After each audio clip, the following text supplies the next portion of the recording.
Marty! You've got to come back with me! Where? Back to the future! If Back to the Future is my favourite movie trilogy, my second favourite would have to be Toy Story. Absolutely no contest. Those first three movies were my Disney childhood. Yeah, I know they're Pixar, but to me it counts. In an even weirder comparison, it was the Disney equivalent of Cartoon Network for me. I love those movies to death and back, and I feel like now's the time to discuss them. I have 4 things to cover, and we're going to look at them all. We start, of course, with the original 1995 movie. I'm proud to say I still own my original copy. It may well have been one of the first Disney-related videos in the collection, the first ones being Aristocats and The Lion King, and possibly Jungle Book and Lady and the Tramp. This video and I have been through a lot, and I would be more than happy to use this as a review subject. There's just one problem.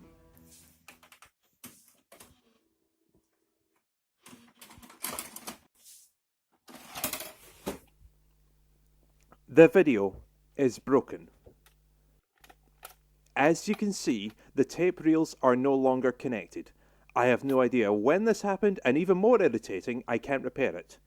I could technically attempt to fix it. It's not the first time I've had to repair a video in the collection. I was having problems with recordable tape number 6, the Thomas & Friends Nick Jr. Party for anyone who cares, and I had to fully disassemble the cassette to fix it.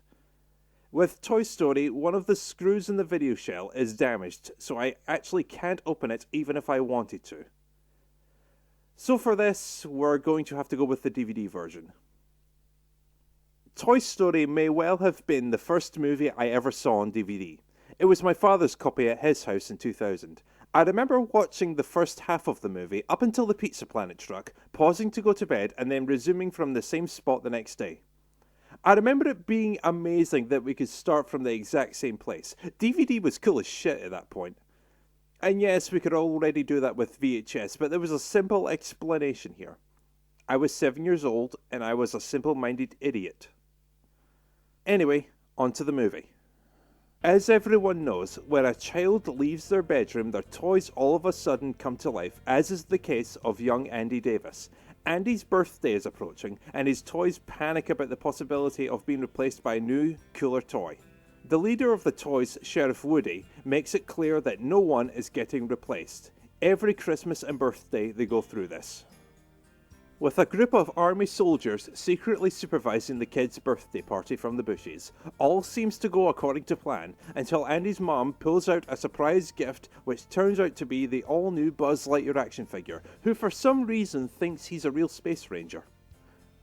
Naturally, when any child gets a new toy, they have to play with that instead of their crappy old toys, new favourites and all that. So one night, just before Andy goes out for pizza, in a fit of jealousy, Woody plots to knock Buzz down the back of the bed. But by some freak misfortunes, he ends up knocking him out of the window, turning the rest of the toys against him. Buzz eventually catches up with Woody and confronts him at a gas station, leading to them both being left behind by Andy. The pair hitch a ride on a recklessly driven truck and catch up to Andy at some cool pizza joint that younger me wanted to be real. All would have gone according to plan if Buzz didn't run into an arcade claw machine where he and Woody are grabbed and won by Sid, Andy's psychotic next-door neighbour, known for his regular toy abuse. Think of him as the Disney version of Dr. Frankenstein, if Frankenstein were a lunatic with access to fucking explosives. Now trapped in Sid's house and facing the dangers of being disassembled, murdered, or blown up in Buzz's case, the two toys have to put aside their differences and work together to escape Sid and his bloodthirsty bull terrier and return to Andy before he and the rest of the toys move house. Boy, this is a fun movie. Visually, it might look a little dated in places. It was the first feature-length computer-animated film ever made after all, but because of how well it's written, as well as a great cast featuring Tom Hanks and Tim Allen, this movie is still a great watch even 25 years later. Highly recommended. I give it a very good 4 out of 5.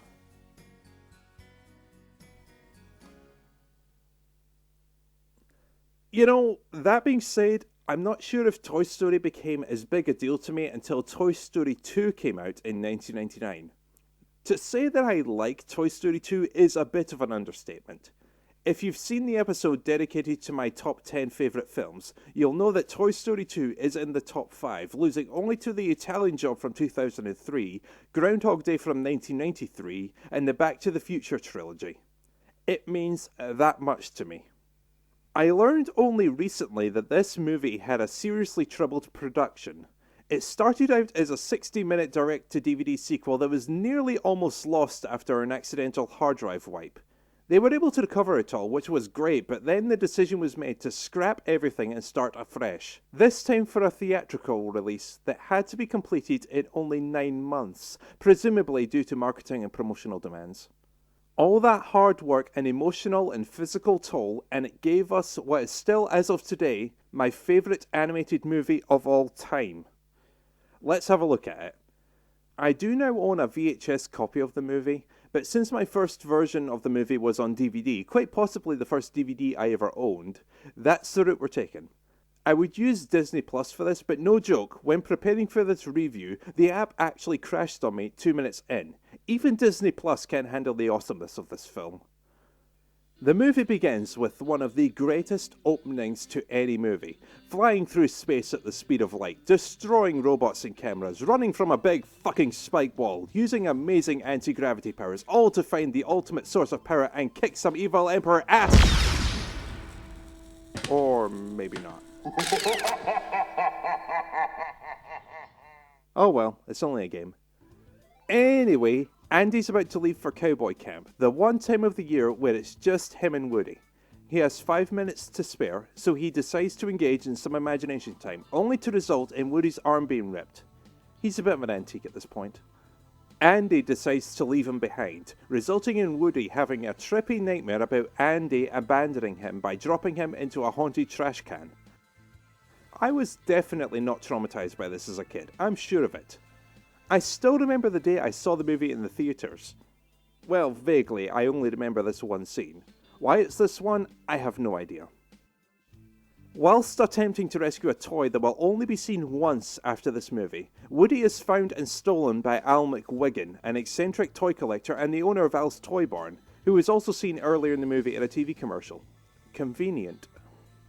Buzz and the gang discover Al's identity and location and set out to rescue Woody. Meanwhile, Woody is introduced to Jesse, Bullseye, and Stinky Pete the Prospector, who inform him of his value. Apparently they had their own TV show back in the day and they're being sold to a museum in Japan. Valuable merchandising and all that. Unfortunately, the museum is only interested in the collection if Woody is included, so before Buzz and the other toys arrive, he has a massive choice to make. Do you really think Andy is going to take you to college? Or on his honeymoon? Andy's growing up, and there's nothing you can do about it.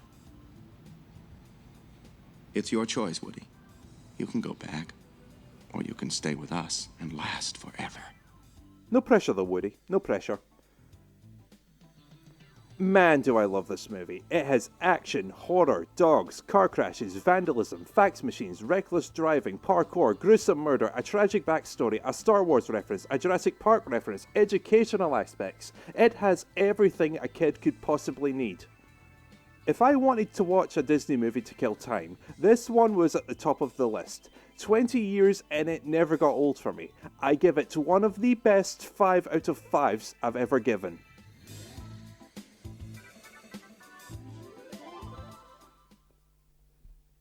Toy Story 2 was great, but what came next caught me off guard, and not necessarily in a bad way.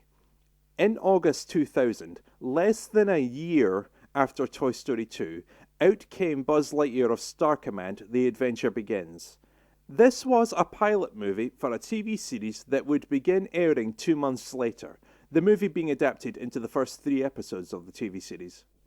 My memories on the first exposure to the TV show are rather foggy, but I can safely say it was either Dig It or Toon Disney. Toon Disney would make sense, this video was released around the time when the Disney channels expanded, but I'm leaning more towards Dig It. It was 2000 and I was into my weekend Disney cartoons period at this point.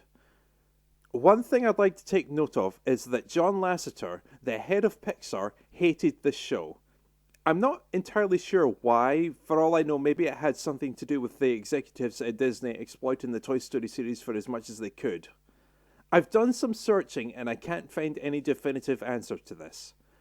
All I know is that because of this, Pixar isn't allowed to even acknowledge the TV series in the Toy Story movies, and the TV show hasn't been released on DVD or even on Disney+.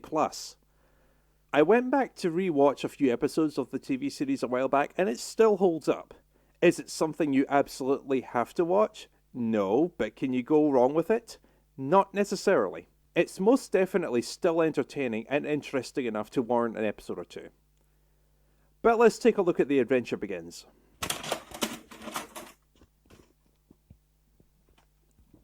We open with an exclusive clip featuring the Toy Story characters. Andy apparently bought the VHS release for this movie, and the toys are excited as all hell to check it out. Interesting considering we never see them reference this movie ever again. That's all the involvement Pixar has with this movie. From here, it's nothing but pure Disney. The movie stars the real Buzz Lightyear on a search for 3 missing LGMs working for Star Command. Partly due to a mind link these green freaks have, Buzz and his partner Warp Dark Matter discover a hidden laboratory belonging to the evil Emperor Zurg. Zurg is torturing the missing LGMs for information relating to something called the Unimind, a giant mystical orb that connects the minds of all LGM kind. A way of looking at it is it's the Disney equivalent of the neuroatomic protocord from Dexter's Laboratory Ego Trip. It's a giant glowy thingy that gives off positive energy to all those who are connected to it in a totally non-religious way. A massive gunfight breaks out in Zurg's lab, leading to Zurg activating a self-destruct mechanism. Buzz escapes with the LGMs, but Warp is killed in the explosion. Stricken with survivor's guilt over his death, Buzz vows to never again work with a partner. That displeases Buzz's commander, who partners him with rookie ranger Mira Nova, who is also the heir to the throne on planet Tangia. This is explored in further episodes of the TV show. Buzz saved her planet, Mira felt inspired to join Star Command to help protect the universe. Then there's the LGMs. For some godforsaken reason, they build a robot to be Buzz's partner. They call him XR, the Experimental Ranger.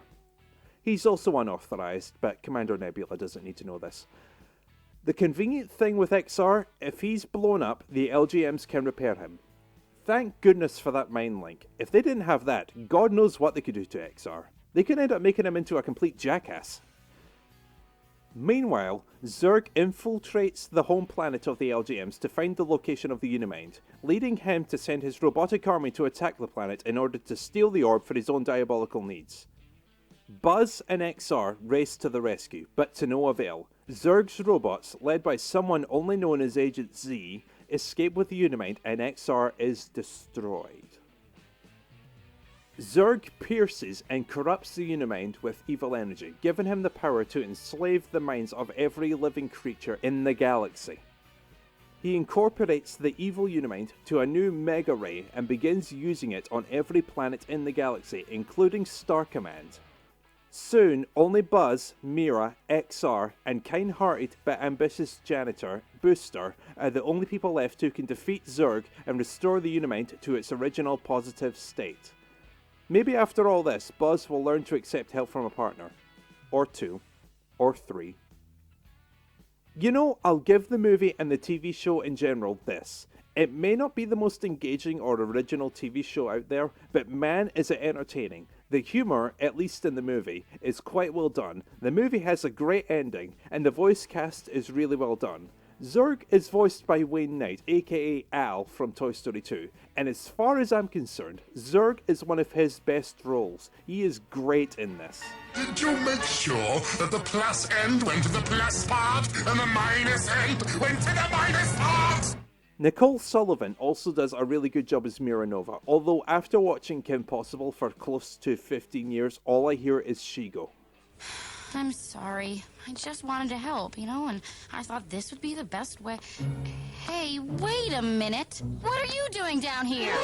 Then there's the voice of Buzz Lightyear. In the VHS release, Buzz is voiced by Tim Allen, probably to stay consistent with the Toy Story clip at the beginning. But in the actual TV show, Buzz is voiced by Patrick Warburton, who also played Kronk in The Emperor's New Groove and Joe Swanson in Family Guy. Which voice you think is better is debatable. It depends on what you're looking for. If you want the laid-back and supportive Buzz from the movies, you have Tim Allen, but if you want a big-headed, career-driven prick, then Patrick's your guy. When it comes to the TV series, after comparing them both, I'd rather have Patrick as Buzz. With how the character is written, Patrick's voice fits the role best. Listen up and listen good. When duty calls, the ranger answers. No questions, no complaints. And Torque's escape? It's got Zurg's fingerprints all over it. Ow! I only watched a few episodes of the TV series, and while it was good, I don't feel like I could give it a decent rating since I didn't watch that much. I was too busy watching classic horror movies. As for The Adventure Begins, I give it a nice 3 out of 5. It's not life-changing, you're not really missing anything important, but what we do have is really entertaining. If you can handle this relatively short movie, you can handle the TV show.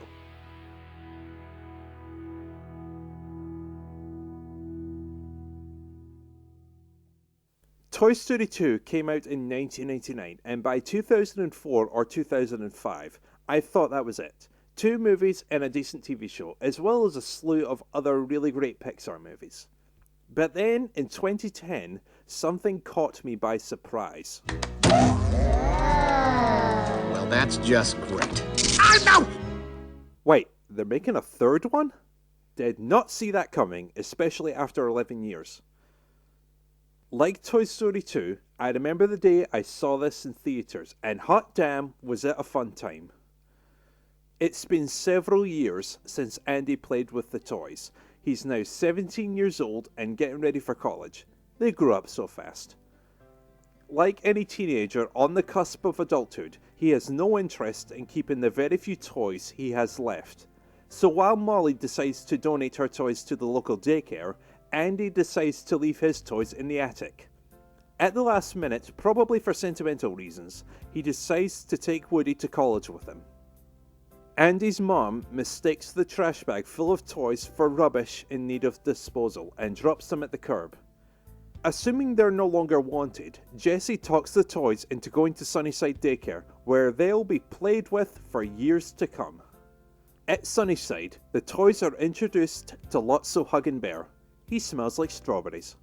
He shows them around their assigned playroom and teaches them the modus operandi of Sunnyside. He seems like a nice guy, and Sunnyside didn't seem too bad. Woody doesn't believe a word of it and refuses to leave Andy, so he escapes on his own, only to land in a tree and be found by a young girl called Bonnie. She loves toys and takes Woody home. It doesn't take long for the toys to learn that having infants play with them sucks, so they decide to talk to Lotso about having a transfer to the other room with kids that won't cover them with paint or stick them in their mouths. Meanwhile, Woody has an incredible time with Bonnie, more fun than he's had in years, but he needs to get back to Andy. Just before he leaves, Bonnie's toys warn him of the horrors of Sunnyside. It turns out that a certain pinkish-purple teddy bear is a bit of a dictator. Follow the rules, or you get sent to the box. Woody returns to Sunnyside and announces his plan to the others. We're busting out of here tonight. Unfortunately, there's just one teeny tiny little problem they need to deal with. Fortunately, it shouldn't be that much of an issue to sort. Caution! Do not hold button for more than 5 seconds. Oh, fuck. So where do I begin with my thoughts on this movie? First of all, this movie is beautiful. I'd even argue this is the best looking movie in the entire series. Second, this movie is highly entertaining. I'd go as far as to say it's gotten better with age. Third, the ending to this movie made me cry as a 17-year-old. It is absolutely beautiful. As far as I'm concerned, it wrapped up the series perfectly. Considering it took 11 years for this movie to be made, it did not deserve to be this good. Toy Story 3 gets a 5 out of 5. It's not as good as Toy Story 2, but man does it come really close.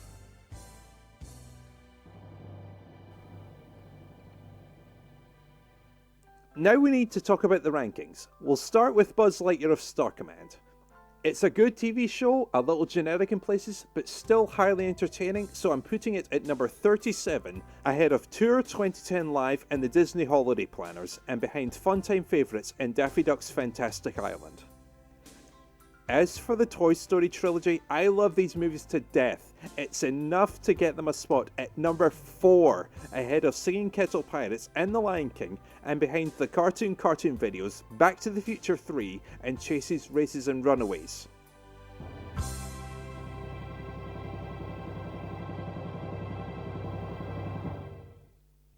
Now, before we move on, some people may be asking, what about Toy Story 4?